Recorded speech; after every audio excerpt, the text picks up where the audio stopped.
Bismillah, assalamualaikum. Alhamdulillah, tim dari cerita Mak lagi nih. Kali ini narasumbernya Mbak Tanti.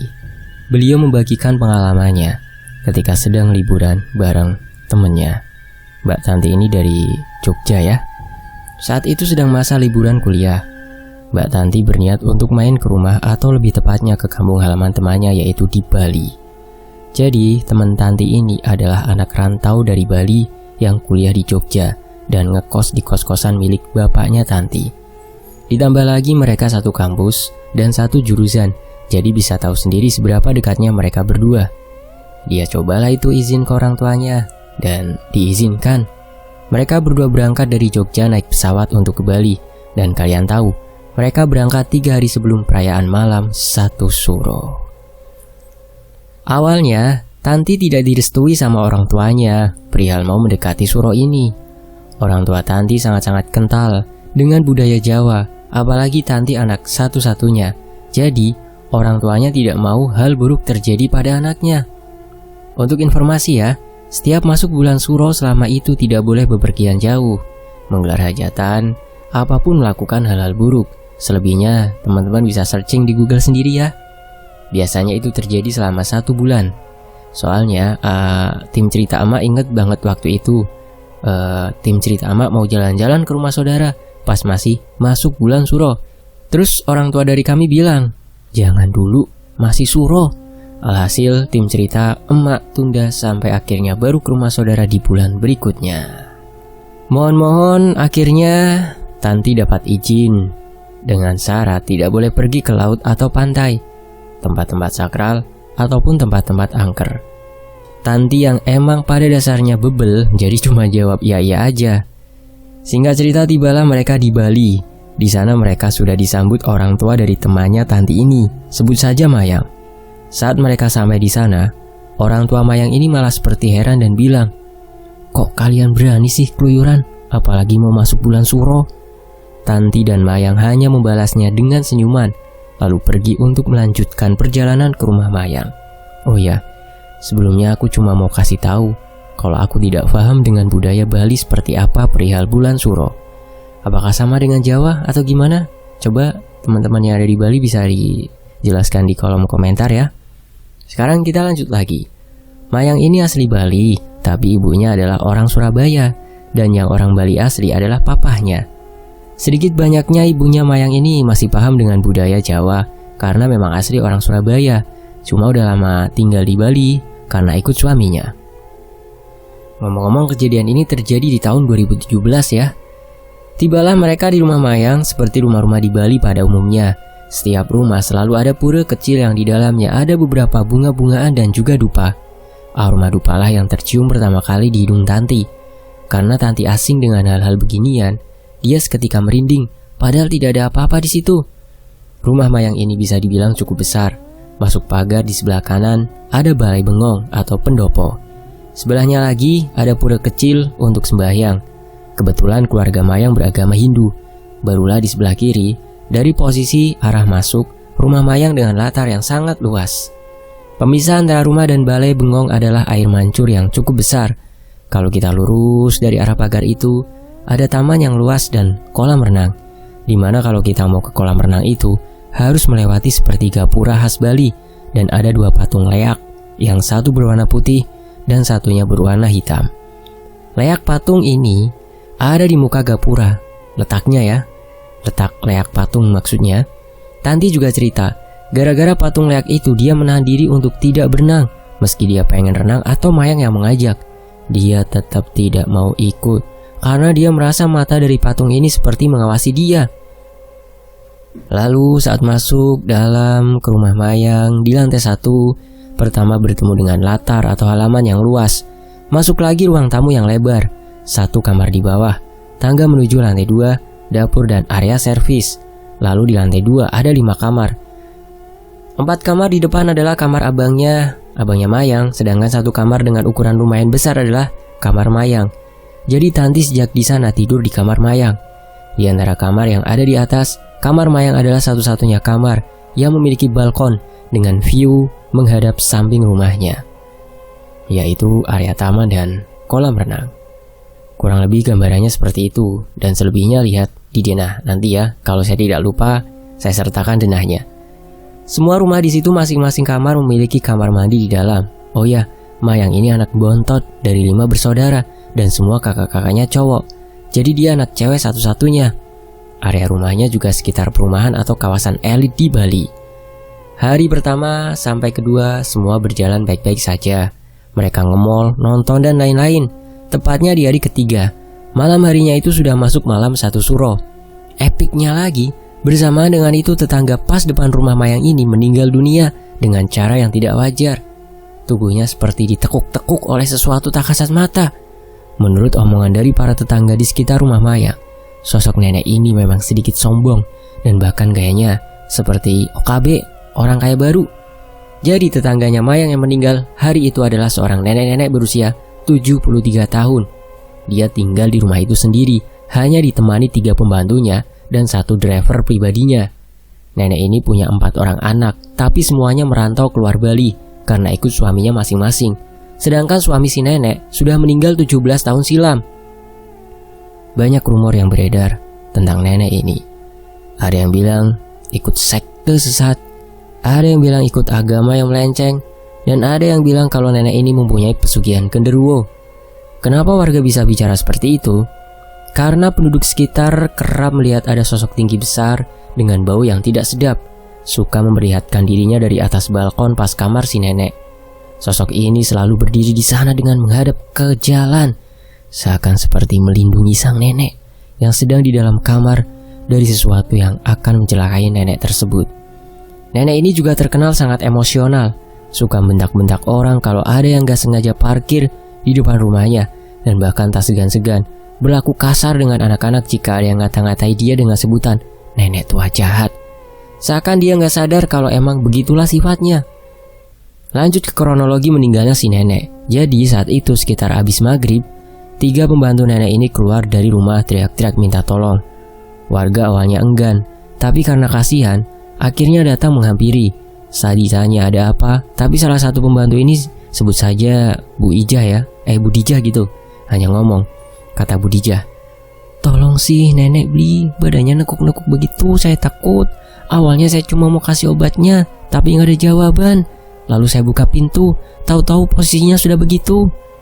Mendengar hal itu, beberapa warga yang saat itu diminta tolong sama Bu Dijah ini izin masuk ke dalam rumahnya si nenek, termasuk bapaknya Mayang. Untuk informasi ya, sebelah kanan rumah Mayang kalau posisi kita menghadap ke arah mau masuk, itu ada pos jaga security keamanan setempat dan selalu dijadikan tempat nongkrong bapak-bapak sekitar. Dan di sebelah kirinya adalah rumah gabungan dari rumah Mayang, tapi lebih dipakai untuk garasi mobil ataupun motor. Balik lagi ke cerita. Saat bapak-bapak ini masuk dan ada di kamar si nenek, mereka kaget karena tubuh si nenek ini seperti ditekuk-tekuk. Bahkan saat itu, Bapak Mayang menggambarkan sebuah paku yang dibengkokkan dengan tang sampai menekuk menjadi huruf U. Begitu gambarannya. Seperti itulah kurang lebih posisi si nenek saat itu. Warga menyuruh pembantunya itu lapor ke polisi. Dan tak lama polisi sampai di TKP. Oh iya, tadi kan aku bilang pas malam 1 suro, tapi aku tulis sekitar habis maghrib. Jadi penjelasannya gini ya, anggap saja besoknya itu tanggal 28, itu suro pertama. Jadi 28 Masehi itu 1 suro pertama di kalender Jawanya. Kalau menurut budaya Jawa, hari ini di tanggal 27 tepatnya jam 12 siang itu sudah masuk hitungan hari besok, atau sudah masuk hitungan tanggal 28 gitu ya. Kalau Masehi kan nunggu tengah malam tuh. Nah kalau penanggalan Jawa itu ba'da duhur, sudah berganti gitu ya. Tapi ada yang bilang jam 3 sore ba'da asar, baru pindah ke hari berikutnya. Jadi ya seperti itulah ya. Yang bener mana kalau setahu aku sih yang ba'da asar sih ya. Teman-teman orang Jawa di sini gimana? Bener nggak ba'da asar udah ganti kalender Jawanya? Silakan tulis di kolom komentar ya. Kembali ke cerita, polisi yang sudah melihat kondisi nenek ini sedikit kaget karena sebelumnya belum ada kasus seperti ini di Bali. Bayangin, manusia meninggal dengan tulang-tulang yang patah, lalu tubuhnya dibuat seperti huruf U. Begitu tenaganya siapa? Kok kuat banget gitu? Kalau sesama manusia kok rasanya diragukan sekali. Apalagi ditambah posisi lehernya terkilir sampai lehernya benar-benar melilit kayak spiral gitu. Begini loh penggambarannya. Kondisi nenek kalau menurut aku ya. Gimana ya? Aku bikin gambarannya aja, ntar dicantumin waktu kalau nggak lupa ya. Polisi coba lurusin mayat tersebut susah. Badannya seperti kaku dengan bentukan seperti itu. Lalu salah satu polisi meminta pembantunya untuk merebus air, lalu dikasih teh bubuk. Katanya kalau nggak ada yang teh biasa, cuma disobek dan hanya ditaruh daun-daun tehnya aja, lalu ditaruh di baskom sekalian sama kain yang tidak dipakai. Pembantunya aja tuh, terus bikinin pesanan polisi tersebut. Kata polisi itu adalah cara orang Jawa saat ingin melenturkan jenazah yang sudah terbujur kaku. Teman-teman yang dari Jawa komen lagi ya, soalnya nih dari emak juga ya. Masalahnya waktu itu almarhum bapaknya emak itu waktu itu meninggal kan bajunya belum dilepas. Saat mau melepas bajunya itu, selain digunting juga dilap pakai kain yang airnya direbus sama teh bubuk. Cuma tim cerita emak nggak paham kenapa harus dicampur teh itu. Jadi tolong infonya juga ya. Singkat cerita air itu jadi dan polisi ini mulai mengelap dari kaki si nenek. Tapi sebelumnya sudah dilakukan identifikasi dan tidak ditemukan sidik jari siapapun di tubuh nenek itu. Barulah setelahnya polisi itu mengelap tubuh si nenek dengan air teh tersebut. Baru saja ngelap kaki bagian kiri, tiba-tiba kakinya udah jatuh sengkleh gitu aja dan saat diraba terasa seperti tulangnya hancur semua. Lokasi saat itu sudah diamankan dari para warga. Polisi itu akhirnya mengelap bagian yang lain tubuh nenek itu sebelum akhirnya dimasukkan ke kantong jenazah dan dibawa ke rumah sakit untuk diautopsi dengan lehernya yang masih dalam bentuk melilit. Rumah nenek itu mulai dijaga ketat oleh polisi dan pintu kamarnya sudah terpasang garis polisi. Kata papanya Mayang, di sana tidak ada darah sama sekali ataupun jejak lain selain jejak si nenek. Jadi, kalau dibunuh dengan manusia merasa ada yang janggal aja, tapi nggak tahu juga. Besok harinya jenazahnya dipulangkan ke rumah kerabatnya yang ada di desa sebelah untuk dimakamkan dan dilakukan upacara adat sesuai kepercayaan keluarganya. Sedangkan polisi melakukan olah TKP di rumah si nenek atau lebih tepatnya kamar si nenek. Di sana polisi menyiramkan cairan luminol di sekitar kamar si nenek dan betapa terkejutnya mereka saat lampu dimatikan. Terdapat banyak sekali sudut-sudut yang ada bekas darahnya. Lalu polisi heran, karena saat ditemukan sama sekali tidak ada darah ataupun bekas darah yang baru selesai dielap. Karena untuk membersihkan darah itu sedikit susah dan butuh waktu. Kata polisi darahnya terlihat muncrat kemana-mana. Seperti tubuhnya dibanting kesana kesini dan memuntahkan darah. Tapi saat ditemukan, tidak ada darah sama sekali. Bahkan di tubuh jenazah si nenek bersih dari darah. Karena polisi menganggap ini bukan kasus pembunuhan melainkan kasus gaib. Akhirnya polisi meminta pendapat keluarga dan ternyata pihak keluarga meminta kasusnya untuk ditutup saja. Katanya mereka sudah ikhlas. Tapi warga curiga. Sepertinya mereka tahu sesuatu akan tetapi tidak mau orang lain tahu. Karena pihak keluarga sudah minta begitu, polisi akhirnya menutup kasus kematian nenek ini. Dari situlah muncul spekulasi bahwa nenek ini dibunuh oleh sosok genderuwo yang kerap dilihat warga ada di rumah nenek itu. Semua info di atas Tanti dapatkan dari bapaknya Mayang yang kebetulan menjadi salah satu saksi saat ditemukannya jasad nenek tersebut. Rumah itu kosong dan dipasang garis polisi. Itu tadi seputar tentang kronologi jenazah nenek ditemukan. Nenek itu maksudnya ya. Sekarang kita masuk ke pengalaman mistis yang dialami Tanti selama stay di rumah Mayang. Di pagi hari, setelah dilakukan olah TKP, malamnya sekitar pukul 9 malam waktu setempat, Mayang dan Tanti ini belum bisa tidur. Mereka asyik nonton film di kamar Mayang. Tiba-tiba, dari arah kaca balkon itu, ada seseorang yang melempar sesuatu ke arah kamar Mayang. Jadi pintu balkon kamar Mayang ini hanya dari kaca dan ditutup gorden. Kaget dong mereka. Awalnya gak mikir apa-apa, lalu ngecek keluar dan bener gak ada siapa-siapa. Langsung masuk lagi lah mereka. Baru juga nutup pintu balkon, udah ada yang lempar lagi. Mereka jengkel dan pas saat ngecek dari balik pintu kaca, Mereka melihat ada sosok nenek-nenek duduk di ranting pohon yang ada di sebelah rumah Mayang sambil ngomong, "Ayo sini main sama Niang." Melihat itu mereka jadi teriak, lalu lari keluar kamar dan mengejutkan semua yang ada di rumah Mayang. Lalu mereka ditenangkan, diberi minum, dan barulah mereka ceritakan semuanya. Malam itu mereka tidur di kamar kakaknya Mayang, sedangkan kakaknya Mayang join dengan kakaknya yang lain. Saat kejadian itu sudah masuk di bulan Suro ya, dan hari keempat Tanti tinggal di sana. Pagi pun tiba, dan ini adalah hari kelima Tanti tinggal di sana. Pagi sampai sore berjalan baik-baik saja, sampai waktu masuk surup. Dan saat itu, Mayang baru mau mandi, sedangkan Tanti nonton TV di kamar. Tanti yang asyik nonton TV sendiri, tiba-tiba dikejutkan dengan sesuatu yang dilempar ke arah balkon kamar Mayang. Pas Tanti nyamperin sumber suara itu, ternyata di situ Tanti melihat ada seperti kelapa, terus ada serabut warnanya putih. Dia penasaran dong, diambilnya kelapa itu. Waktu dia balik, kelapa itu ternyata itu adalah kepala nenek-nenek semalam yang menghantui mereka. Lalu, nenek itu meringis dan bilang, "Ayo sini main sama Niang." Sebelum akhirnya tertawa sangat keras.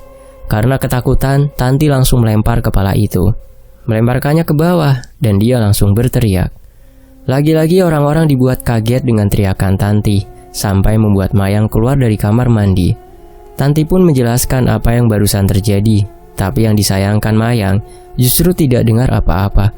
Padahal saat mandi, pintunya itu tidak Mayang tutup, jadi kan otomatis kalau ada yang terjadi di luar Mayang dengar. Orang suara TV aja dia dengar, apalagi suara lemparan, masa nggak dengar? Kan aneh. Jadi yang melihat sosok kepala itu hanya Tanti. Papahnya Mayang juga sempat keluar balkon dan mengecek ke arah bawah, tapi tidak ada apa-apa. Pikir mereka Tanti hanya kurang istirahat. Malam hari itu juga Mayang dan Tanti tidur di kamar tersebut, sekitar tengah malam. Tanti saat itu tidak bisa melihat ke arah jam, pokoknya sekitar tengah malam ya. Tubuh Tanti seperti tidak bisa digerakkan sama sekali. Saat dia terbangun dan langsung kaget karena dia mendapati ada sosok nenek-nenek duduk di atas badannya, sambil dengan posisi enjot-enjotan. Pion jelas noe, kayak ngelompat-ngelompat, tapi posisi duduk gitu loh. Dan lagi-lagi bilang, "Ayo sini main sama Niang." Di situ, Tanti yang tidak bisa bergerak dan suaranya tidak keluar, hanya bisa pasrah, menangis dan berdoa dalam hati. Tak lama setelah itu, Tanti nggak ingat apa-apa. Dia pingsan. Barulah besok paginya dia dibangunkan Mayang. Tapi dia kaget karena dia terbangun di pinggir kolam renang. Dia kolam renangnya Mayang. Padahal kan Tanti sendiri tidak berani melewati dua patung leak itu. Tapi tahu-tahu dia udah di pinggir kolam renang. Dari situ, Tanti sudah nggak kuat, lalu nangis minta dibelikan tiket pulang ke Jogja. Dan Mayang pun menyetujui permintaan Tanti. Hari itu juga mereka dibelikan tiket sama papahnya Mayang, dan siangnya mereka berdua balik ke Jogja. Belum hanya sampai di situ. Saat di bandara dan di ruang tunggu, ada anak umurnya mungkin sekitar 10 tahunan, memegang tangan Tanti dan bilang, "Kakak kayak lagi diikutin nenek-nenek tua jelek yang mau minta raga kakak dan akan diganti dengan jiwanya agar pesugihannya terus berjalan. Jadi kakak harus segera kembali ke rumah kakak dan jangan pernah balik lagi ke tempat kakak bertemu dengan nenek ini kalau kakak tidak mau cilaka." Tanti bingung kenapa anak ini bisa tahu semuanya. Lalu Tanti tanya, "Kenapa bisa begitu, Dek?" Anak itu hanya menjawab, "Karena weton kakak sama dengan nenek itu." Mendengar itu Tanti dan Mayang merinding, lalu segera masuk ke dalam pesawat. Setibanya di Jogja, dia langsung menceritakan semua ke orang tuanya, ditambah dengan permintaan maaf dari Mayang. Akhirnya Tanti dibawa ke sebuah rumah sesepuh di dekat rumahnya.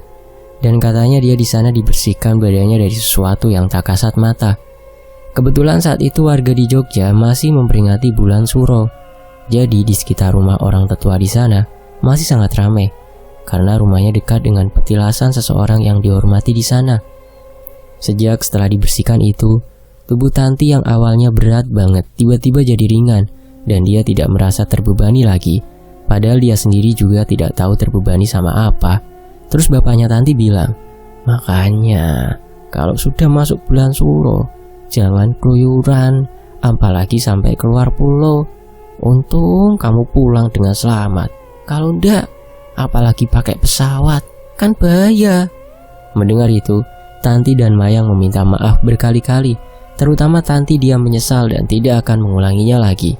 Soal apapun yang menyangkut nenek tersebut, Tanti sudah tahu dan tidak mau tahu lagi karena dia masih paranoid, tapi juga ingin membagikan ceritanya ke kalian semua. Demikianlah cerita dari Mbak Tanti yang dituliskan oleh tim cerita Ama dan Tony FS membacakannya. Jadi gimana teman-teman? Kolom komentarnya diisi ya. Dan saya pamit. Wassalamualaikum warahmatullahi wabarakatuh. Alhamdulillah, sampai jumpa di kisah lainnya hanya di Tony FS.